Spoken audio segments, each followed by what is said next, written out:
दीपांशु, मुझे लग रहा है कि टेक महिंद्रा में जो मेन ट्रिगर पॉइंट रहेगा वो 5G को लेके होगा। अभी रिसेंट रिपोर्ट्स आए हैं कि गवर्नमेंट ने स्पेक्ट्रम वोडाफोन और भारती को एलोकेट किया है और रिलायंस को एलोकेट किया है। तो ये अभी एक रोड मैप बनेगा सारी कंपनीज को 5G में ज़्यादा इन्वेस्टमेंट्स करने के लिए। और tech Mahindra telecom sector vertical में बहुत ही एक वेल एस्टेब्लिश्ड प्लेयर है। 5G का जो भी रोल आउट होगा इसमें हमको लग रहा है कि काफ़ी फायदा टेक महिंद्रा को होगा, क्योंकि हार्डवेयर रिक्वायरमेंट्स, सॉफ्टवेयर रिक्वायरमेंट्स ये सप्लाई करते हैं। ज़्यादातर सॉफ्टवेयर में ही ये प्रेजेंट है।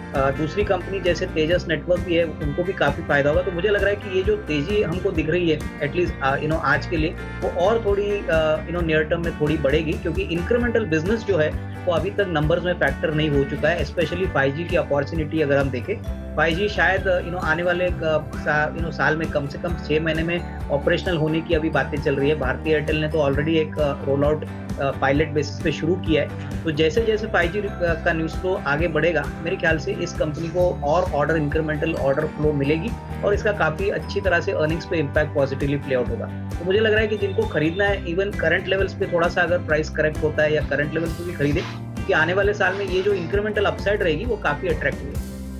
अविनाश जी, टाटा स्टील में क्या हुआ सर? नंबर्स तो अच्छे थे, रिकॉर्ड एबिटा कंपनी ने पोस्ट किया। ये खबर के बाद मुनाफा वसूली देखें टाटा स्टील की वीकनेस को, या थोड़े ग्लोबल फैक्टर्स हैं? कैसे देख रहे हैं आज टाटा स्टील के रिएक्शन को सर? नहीं, मुझे लग रहा है कि दीपांशु, आई थिंक रिजल्ट्स के बाद एक नॉर्मल प्रॉफिट बुकिंग दिख रहा है। I think clearly European business ने ज्यादा मार्जिन्स कंट्रीब्यूट किए। डोमेस्टिक बिजनेस थोड़ा सा वीक था क्योंकि प्राइसेस में थोड़ी कमजोरी थी।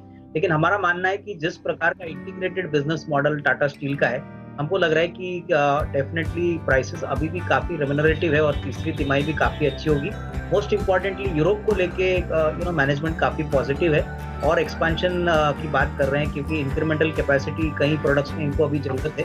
और जिस प्रकार की रिकवरी अभी हम ऑटोमोबाइल स्पेस में दिख रही है, क्योंकि अभी नॉर्मल सी वापस आ रही है, डोमेस्टिक ऑटोमोटिव सेक्टर में भी अभी वॉल्यूम्स ग्रोथ बढ़ रहे हैं। तो मेरा मानना है कि स्टील सेक्टर को डेफिनेटली फायदा होगा और कहीं ना कहीं मुझे लग रहा है कि कंपनी अगर अपने मार्जिन मेंटेन भी करती है तो काफी अच्छा ग्रोथ प्रॉफिटेबिलिटी में आपको देखने को मिलेगा। तो ये एक पैनिक सेल ऑफ नहीं है, एक मामूली प्रॉफिट बुकिंग है। तो इसको आपको कोई चिंता की बात समझनी नहीं चाहिए। और मुझे लग रहा है कि एंटायर मेटल सेक्टर में अगर आप देखें तो सारी कंपनीज ने, एनएमडीसी की बात करिए या टाटा स्टील की बात करिए, स्टील अथॉरिटी स्टील अथॉरिटी की बात करिए, तो नंबर्स बहुत ही दमदार आ रहे हैं। मैनेजमेंट की कमेंट्री भी ठीक ठाक। तो I think it is better to hold on, इसमें कोई पैनिक सेल ऑफ ना करें। इनफैक्ट दीपांशु, नंबर्स तो काफी वीक आएंगे, लेकिन आई थिंक जो आने वाला क्वार्टर है, दैट इज थर्ड क्वार्टर, यहाँ पे दशहरा और दिवाली में होपफुली हमको लग रहा है कि कहीं ना कहीं वॉल्यूम ग्रोथ में थोड़ा पिकअप होने की पॉसिबिलिटी रहेगी। बट सबसे बड़ा मुद्दा मार्जिन आउटलुक पे रहेगा, क्योंकि स्टील की कीमतें काफी बड़ी है। तो ये भी एक बहुत बड़ा चैलेंज है जो कंपनी फेस कर रही है। इतना क्विकली स्टील की कीमतें बढ़ी है, तो ये और एक चैलेंज रहेगा। मेरे ख्याल से जिनके पास है वो होल्ड करें, क्योंकि अभी ये स्टॉक ज्यादातर एक वैल्यू स्टॉक से जाना जाता है। यहाँ पे ग्रोथ कंप्लीटली मिसिंग हो रहा है और जब तक ये कोई बड़ा इलेक्ट्रिक व्हीकल का प्रोडक्ट लॉन्च नहीं करते, तब तक मुझे लग रहा है कि जो वॉल्यूम ग्रोथ के नंबर्स है वो काफी नेगेटिव रहेंगे। इनफैक्ट 27% का वॉल्यूम डिग्रोथ, ये बहुत ही नेगेटिव सरप्राइज है और इसके बाद मार्केट चाहेगा कि वापस पॉजिटिव टेरिटरी में ये जल्द से जल्द आए। तो मेरे ख्याल से फ्रेश बाइंग बिल्कुल न करें, लेकिन जिनके पास है वो होल्ड करें। इस स्टॉक में हो सकता है कि कल नतीजे के बाद जो मैनेजमेंट कमेंट्री आएगी मार्जिन आउटलुक पे, वॉल्यूम ग्रोथ पे, वही स्टॉक को आगे फॉरवर्ड डायरेक्शन देगी। और तब तक मेरे ख्याल से नतीजों तक इन्वेस्टर्स को वेट करना चाहिए।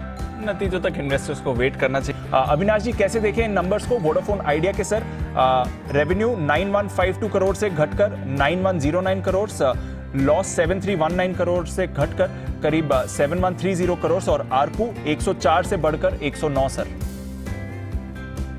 आई थिंक दीपांशु, अगर आरपू का नंबर देखें तो वही एक पॉजिटिव सरप्राइज है कि इन्होंने आरपू काफी अच्छी तरह से बढ़ाया 109 रुपये तक। अगर नतीजे देखें तो मुझे लग रहा है कि नतीजों में कोई ज़्यादा फर्क नहीं है। इनफैक्ट जो बड़ा ट्रिगर अभी आगे रिजल्ट्स के बाद आएगा वो ये है कि इनकी फंड रेजिंग को लेके अभी क्या डेवलपमेंट है। काफ़ी हद तक न्यूज़ फ्लोज आ रहे थे कि वोडाफोन काफ़ी पी फंड से बात कर रहा है, काफ़ी हद तक प्रमोटर्स भी खुद पैसा डालने वाले। तो ये सारी जो बातें हैं, ये जब तक इम्प्लीमेंट नहीं होती, मुझे लग रहा है कि स्टॉक में कोई बड़ी उछाल नहीं आएगी। इनफैक्ट हम समझते हैं कि अभी 5G के लिए और बड़ा इन्वेस्टमेंट वोडाफोन के लिए लगेगा, तो कैपेक्स तो बहुत भारी होने वाला है और कैश फ्लोज अगर ऐसे ही नेगेटिव रहेंगे तो कंपनी के लिए दिक्कत हो सकती है। तो जो फंड रेजिंग है वो जब तक अनाउंसमेंट नहीं होती तब तक मेरे ख्याल से निवेशकों को भी थोड़ा सा इससे बच के रहना है। अल्टीमेटली कैश फ्लो नहीं है तो कोई भी बिजनेस सस्टेन लॉन्ग टर्म के लिए नहीं हो सकता। तो फंड रेजिंग जब तक अनाउंस नहीं होती तब तक मेरे ख्याल से होल्ड ही करें।